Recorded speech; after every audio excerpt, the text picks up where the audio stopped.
సాంబార్ మసాలా పొడి ఎలా తయారు చేసుకోవాలో చూద్దాం. ముందుగా స్టవ్ ఆన్ చేసి ప్యాన్ పెట్టి అందులో పచ్చిశనగపప్పు వేసి వేయించాలి. ఇందులోనే కందిపప్పు వేసి వేయించాలి. అలాగే మినపప్పు కూడా వేసి వేయించుకొని పక్కకు తీసుకోవాలి. మళ్ళీ ప్యాన్ పెట్టి మెంతులు, ఆవాలు, జీలకర్ర వేసి వేయించుకోవాలి. వేయించుకున్న వాటిని పక్కకు తీసుకోవాలి. తరువాత బియ్యం అలాగే కొన్ని మిరియాలు వేసి బాగా వేయించాలి. ఇందులోనే ధనియాలు వేసుకుని వేయించాలి. ఆ తర్వాత ఎండుమిర్చి వేసి వేయించాలి. అలాగే కొంచెం కరివేపాకు కూడా వేసుకుని బాగా వేయించుకోవాలి. ముందుగా వేయించి పక్కకు తీసుకున్నవన్నీ ఇందులో వేసుకోవాలి.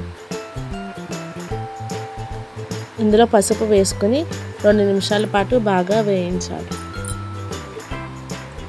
వేయించినవన్నీ చల్లారాక మెత్తగా మిక్సీ పట్టుకోవాలి. అంతే, సాంబార్ మసాలా పొడి రెడీ. ఇప్పుడు సాంబార్ కాసుకుని ఒక 2 స్పూన్స్ వేసుకుంటే చాలండి. సాంబార్ చాలా రుచిగా చిక్కగా ఉంటుంది. ఒకసారి ట్రై చేయండి. లైక్ చేసి సబ్స్క్రైబ్ చేసుకోవడం మాత్రం మర్చిపోకండి.